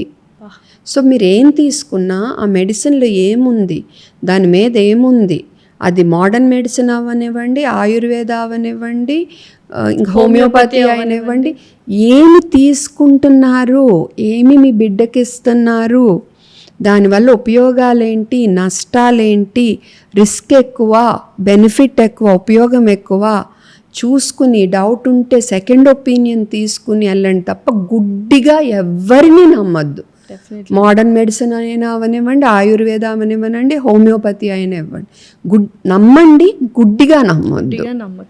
కానీ ఒకసారి నమ్మకం, వీళ్ళు మంచాళ్ళు అనుకున్నాక వైద్యం నమ్మకంతోనే చేపించుకోండి, అపనమ్మకంతో కాదు, కానీ గుడ్డిగా నమ్మకూడదు అంతే. ఏ మెడిసిన్ అయినా ఒక్కసారి మనం వేసుకుంటున్నామంటే దాని గురించి చెక్ చేసుకోండి అని మాత్రమే మేడం గారు ముఖ్యంగా మీ బిడ్డలకి ఇచ్చే, ఎస్పెషల్లీ చిల్డ్రన్. ఇంకోటి, మీ పిల్లలు వీడియోలు తీసి మీ బిడ్డకి ఈ జబ్బు ఉంది, ఆ జబ్బు ఉంది, మీ నాన్నకి ఈ జబ్బు ఉంది అని మీకు సోషల్ మీడియాలో పెడుతున్న డాక్టర్లు దగ్గరికి వెళ్ళొద్దు, ముఖ్యంగా మీ పిల్లల విషయంలో. ఎందుకంటే మీ పిల్లలు కన్సెంట్ ఇచ్చే ఏజ్ కాదు. రేపొద్దున రే ఏంట్రా నీకు చిన్నప్పుడు తల్లో నీరుందంట కదరా, నీకు ఒక టెస్టిస్ కిందకి దిగలేదంట కదరా చిన్నప్పుడు, ఏమ్మా నీకు చిన్నప్పుడే ప్యూబర్టీ వచ్చేసిందంట కదా అని రేపు స్కూల్లో గేల్ చేస్తారు. నువ్వు చిన్నప్పుడు చాలా లావుగా ఉండేదాని అంట కదా, ఇప్పుడు తగ్గేవంట కదా. Yes confidentiality is very important. అసలు ఎవరికి ఉంది ఆ హక్కు? ఇప్పుడు కార్పొరేట్ హాస్పిటల్స్లో ఒకే రూమ్లో అందరినీ కూర్చోపెట్టి నువ్వు నీకేంటి అని అడగటం. నేను అనేది ఈవెన్ పోనీ వసతులు లేవు, తప్పనిసరి పరిస్థితి కాదు, ఇంత డబ్బులు తీసుకుంటున్నారు, తలుపులు తెరుచుకుని కన్సల్టేషన్స్ ఇస్తున్నారు, బయట వాళ్ళకి నువ్వేం మాట్లాడుతావు తెలిసిపోతుంది. సో డాక్టర్స్ని సెలెక్ట్ చేసుకునేప్పుడు మీరు ఏదైనా ప్రోడక్ట్స్కి అడ్వర్టైజ్మెంట్ చేసే వాళ్ళని సెలెక్ట్ చేసుకోవద్దు. డిగ్రీ సరిగ్గా ఉందా లేదా చూసుకోండి. మీకు మెడిసిన్స్ ఇచ్చినప్పుడు క్లియర్గా ప్రిస్క్రిప్షన్ రాయాలి, క్లియర్గా మీకు ఎక్స్ప్లెయిన్ చేయాలి, ఆ మెడిసిన్ ఏంటి అనేది మీకు తెలియాలి అలాంటి వాళ్ళని. అండ్ మీతో మాట్లాడేది బయట వాళ్ళకి తెలిసేటట్టు కన్సల్ట్ చేసేవాళ్ళు, మీ మాటకు విలువ ఇవ్వకుండా మిమ్మల్ని ఊరికే తిట్టేసి నీకేం తెలుసు అనేవాళ్ళు, ఇలాంటి వాళ్ళు కాదు. ఓకే, మీకు కావాల్సింది నిజాయితీగా మిమ్మల్ని మంచిగా చూసుకునే డాక్టర్స్ అలా చాలామంది ఉన్నారు. సో సోషల్ మీడియాలోనే చూసేసి నమ్మేసి గుడ్డిగా వెళ్ళిపోవద్దు. వాళ్ళ గురించి వాకప్ చేసి తెలుసుకుని చక్కగా మంచి డాక్టర్స్ దగ్గర. అండ్ మీ ప్రైవసీ, ముఖ్యంగా మీ బిడ్డల ప్రైవసీ మీకు కూడా హక్కు లేదు, ఆ బిడ్డకే ఆ హక్కు ఉంది. కాబట్టి మీ బిడ్డను సోషల్ మీడియాలో ఈ బిడ్డకి ఈ జబ్బు ఉంది, ఆ జబ్బు ఉంది, ఈ జబ్బు ఉంది అని చూపించే హక్కు ఎవరికీ లేదు. ప్లీజ్ దయచేసి అది అలౌ చేయకండి. డెఫినెట్లీ ఇదైతే గట్టిగా స్ట్రాంగ్గా తీసుకెళ్తాము మా మీడియా తరపు నుంచి. And thank you so much ma'am, thanks a lot.